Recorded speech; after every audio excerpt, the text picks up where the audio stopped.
مفتی زاہد حسین کے بیانات کے لیے مفتی زاہد حسین آفیشیل کو سبسکرائب کریں. مفتی زاہد حسین آفیشیل. بسم اللہ الرحمن الرحیم. قطر سے ایک صاحب نے سوال کیا ہے کہ آج کل قطر میں فٹ بال ورلڈ کپ چل رہا ہے, باہر دنیا کے لوگ آئے ہوئے ہیں, میں ٹیکسی ڈرائیور ہوں, بعض اوقات وہ میرے ساتھ بیٹھ جاتے ہیں, جہاں کا کرایہ مثلاً 20 ریال ہوتا ہے, میں ان سے 40 یا 50 ریال وصول کرتا ہوں. ان کو پتہ نہیں ہوتا کیا ایسا کرنا جائز ہے. دیکھیے گا, اگر تو سرکار کی طرف سے کوئی ریٹ مقرر ہے کہ فلاں جگہ سے فلاں جگہ کا اتنا کرایہ ہے, انہوں نے مقرر کیا ہوا ہے, اور اس سے زیادہ اس سرکار کی طرف سے پابندی ہے, پھر تو اس کی رعایت کرنا یہ ضروری ہے. اس سے زیادہ وصول کرنا یہ درست نہیں ہے. اگرچہ وہ حلال ہوگا, لیکن سرکار کی مخالفت, گورنمنٹ کی مخالفت کرنا یہ جو ہے نا ٹھیک نہیں. اگر سرکار کی طرف سے کوئی ریٹ مقرر نہ ہو, کوئی کرایہ نامہ نہ ہو, پھر اس صورت میں آپ وصول کر سکتے ہیں. شریعت نے کوئی ایسی پابندی نہیں لگائی. آپ جتنا چاہیں باہمی رضامندی سے, اگر وہ آپ کو دے رہا ہے تو آپ ان سے وصول کر سکتے ہیں. لیکن اس بات کا خیال رکھنا چاہیے کہ دیکھیے گا, وہ باہر سے لوگ آئے ہیں آپ کے پاس, تو وہ آپ کے مہمان ہیں, تو بجائے یہ کہ مہمانوں کے ساتھ رعایت کی جائے, مہمانوں کی قدر کی جائے, ان سے کم کرایہ وصول کیا جائے, زیادہ کرایہ وصول کرنا یہ مناسب بات نہیں ہے. ٹھیک ہے, تو اس کا جو ہے نا وہ خیال کرنا چاہیے, بلکہ ان کے ساتھ رعایت کرنی چاہیے, ان کا جو ہے وہ ان کی مہمان نوازی کرنی چاہیے.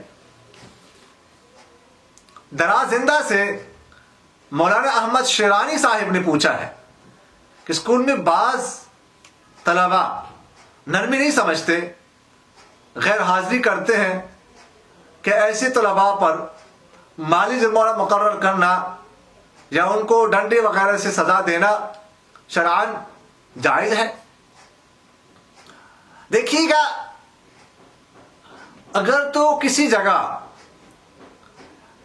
یہ طے ہو داخلے کے وقت کہ جو طلباء ادارے کے قواعد و ضوابط کے مطابق پڑھیں گے, ان سے اتنی تعلیمی فیس وصول کی جائے گی, اور جو طلباء قواعد و ضوابط کی پاسداری نہیں کریں گے, مخالفت کریں گے, ان سے اتنی فیس, یعنی اضافی کوئی فیس مقرر کی, اتنی فیس وصول کی جائے گی. تو پھر اس صورت میں غراض وغیرہ پر اضافی فیس وصول کرنا یہ شرعاً جائز ہے, چاہے اسکول, کالج وغیرہ ذالک کے مدارس میں ایسا کیا جا سکتا ہے. یہ شروع میں طے ہو, یا یہ بھی طے ہو سکتا ہے کہ کوئی قواعد و ضوابط کے مطابق پڑھتا ہے, اس سے ہم فیس وصول نہیں کریں گے. کوئی قواعد ضوابط کے خلاف ورزی کرتا ہے, اس سے ہم فیس وصول کریں گے.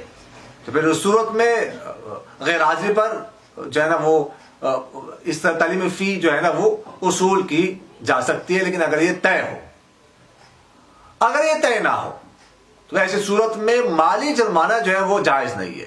کسی پر مالی جرمانہ مقرر کرنا یہ شرعاً جائز نہیں ہے. اور دوسری بات کہ مارنا, دیکھیے گا تھوڑی بہت مار کی تو گنجائش ہے, اور یہ تعلیم و تربیت کا حصہ ہے, لیکن بہت سخت مارنا جس کی وجہ سے نشان پڑ جائے, یا خاص کر چہرے پہ مارنا, تو یہ جائز نہیں ہے. ایسی مار جس سے وحشت پیدا ہو جائے, اس سے بچنا یہ ضروری ہے.